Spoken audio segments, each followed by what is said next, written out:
Good morning, ladies and gentlemen. Again, welcome to our YouTube channel. And it is important to look at the state of our nation this morning.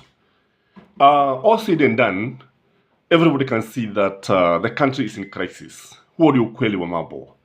Na unapoangalia utaona kwamba there's a lot of dissatisfaction. And even the people who voted for Kenya Kwanza government, we are now trying to see a lot of dissatisfaction. We have seen people complaining every day. We have seen people saying that things are not going in the right way. The country is headed in the wrong direction. Today, when you look at William Samoei Ruto's government, you see a government that is in crisis from all sectors, from the political spheres. Unapoangalia upande wa kisiasa utaona kwamba kuna hali ya mvutano, hali ya sintofahamu kati ya Kenya Kwanza na Azimio. Unapoangalia upande wa kiuchumi, the economy is in crisis.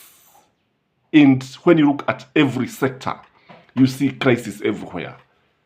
Though we may look like we are pessimists, it is a reality that everybody is not happy. Nobody is happy, apart from those people who are in the cooking jar, those people who are in Kenya Kwanza, those who are enjoying the fruits of our labor, and those people who are exploiting Kenyans. Those are the people who we can say that are enjoying.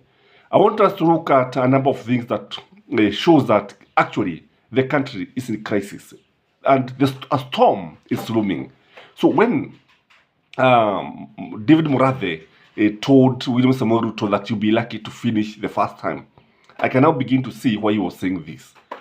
When you look at our civil servants are crying. Our civil servants have rejected William Samoei Ruto's finance bill, and they are asking Parliament to reject this bill. And they are asking Parliament not to agree with William Samoei Ruto's finance bill because, according to them, 52% of their income will be going to salaries. Hili jambo ambalo wamelipiga sana kwa sababu wanasema ya kwamba wengine wanaelekea kustaafu na sasa kule kusema ya kwamba wanafaa kulipa kodi ya 3% for them to earn house, to get houses. Some of them have their own homes, some of them have just 1 year to retire. Majority of civil servants in Kenya are above 45 years, so they don't see the need of the housing levy. And there's also this other thing of pushing the pay as you earn, the one that I normally call pay as you suffer, from 30% to that 5%. And they have given a strike notice. They have said that the leaders of the union have said that they are going to strike because they don't agree with this. Again, there's also the issue of NHIF, NSSF, everything. Kule kuwatoza kodi wafanyikazi wa serikali utapata kwamba wanalalamika, na kule kutoa siku za makataa ni kuonyesha kwamba kuna hali ya kutoridhika. So and these are the people who are expected, it is through the civil service that the government operates. Without a proper coordination with the civil service, without proper functioning of the civil service, because these are the people who actually ensure that government runs smoothly. And when William Samoei Ruto took over, the civil servant remains intact. It has always remained intact, and have not. Theirs is to support the policies of the successive governments, and they have been doing this very, very successfully and in a very, very loyal way. Lakini sasa kile ambacho tunaona ni kwamba serikali ya William Samoei Ruto wakati imeingia imeleta masuala ambayo yanaweza kuleta migogoro mikubwa sana. It is just a matter of time before these people hit the road.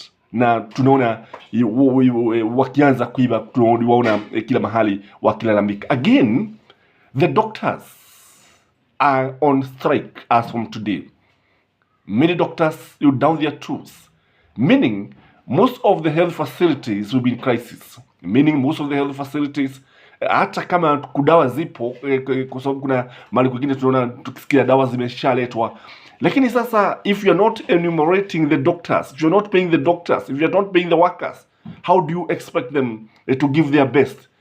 Kwamba wanalalamika kutokana na the collective bargaining agreement that was signed by the government between, I think, 2017 and 2021, but the government has never implemented the collective bargaining agreement, whereby the doctors were supposed to earn more salaries. The government has not increased the salaries of the doctors.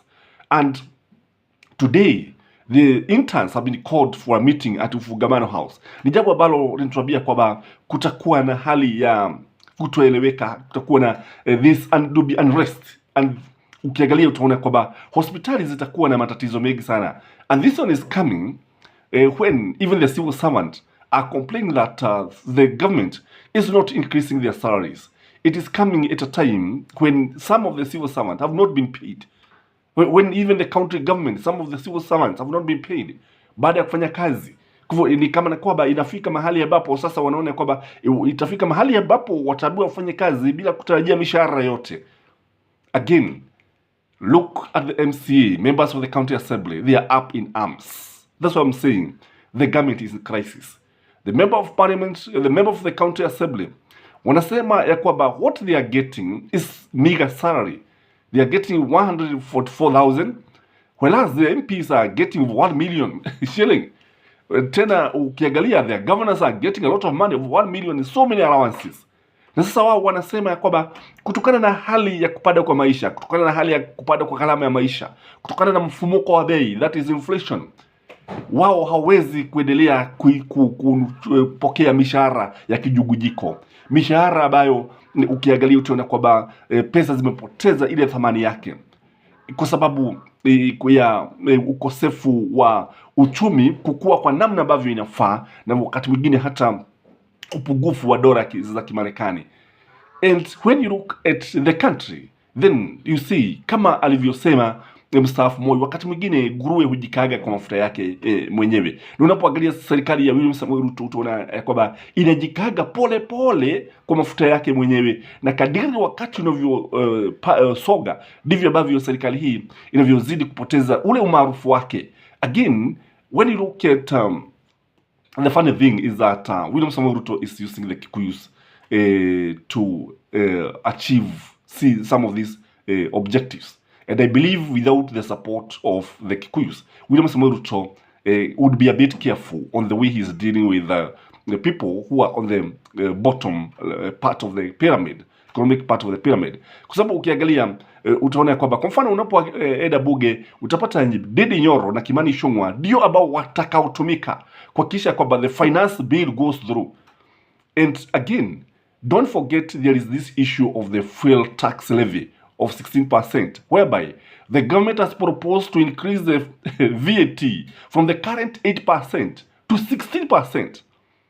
What does this mean economically? This means that every sector of the economy will be affected. The price of commodities will not come down anytime soon. Kwa hivyo kile ambacho tunajua ni kwamba watu hawa ndio ambao walikuwa wamepiga this fuel levy when Uhuru Muigai Kenyatta introduced the same. But Uhuru Muigai Kenyatta retreated. He listened to the cry of mwananchi, na baada ya kusikiliza kilio cha mwananchi, the fuel tax levy ikabadilishwa na akasema he did away with it. But now William Samoei Ruto is coming back with the same. Na tunajua kwamba hawa ndio ambao walikuwa wamepiga. Wao ndio walikuwa wanampiga Uhuru Muigai Kenyatta, wakisema kwamba hawezi kuruhusu wananchi wateseke, wakandamizwa na serikali ya Uhuru Muigai Kenyatta. They are the same people bring the same levy. The more things change, the more they remain the same. Kwa hivyo kile ambacho tunaweza kusema ni kwamba serikali hii, it is in a big huge storm.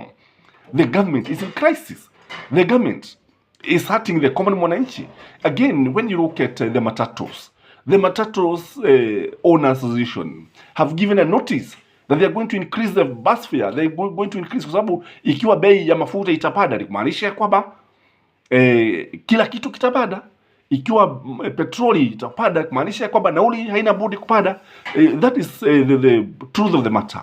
The other thing is that even when this is happening, we know that parents are taking their children back to school, starting from today.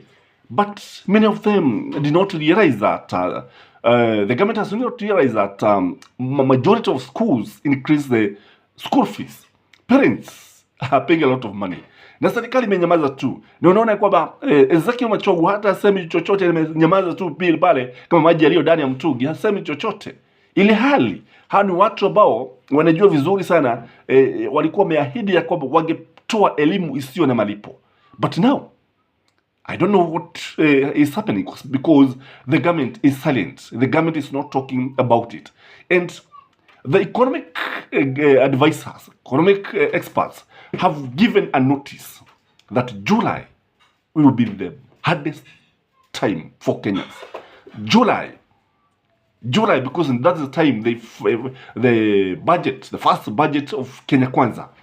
That is when many Kenyans will scratch their heads.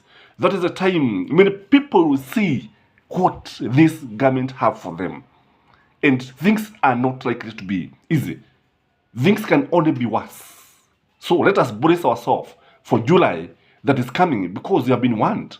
And we can see the tidings. Sababu unajua dalili mvua ni mawigu na tumeshaanza kuona mawigu. I don't know what you think because unapoangalia utaona kwamba William Samoei Ruto is in a crisis. And unless something is done, I don't see this government. I can see people coming out. I can see people coming out to protest. I can see people. Unajua kuna mahali ambapo unaweza ukasukuma watu ikafika mahali ambapo akasema enough is enough. And I think this is what is going to happen in this country. When you have the MCAs, when you have the doctors, when you have the civil servant, everybody complaining. When you have Mama Boka complaining, mtu wa boda boda complaining, mtu wa matatu complaining. Where are we now? We are in a crisis. Please, let's ensure that we get informed by following our channel, subscribing to this channel if you have not, and liking our videos. And for those who support us, we remain very, very humbled. And we have a great week ahead. Bye-bye.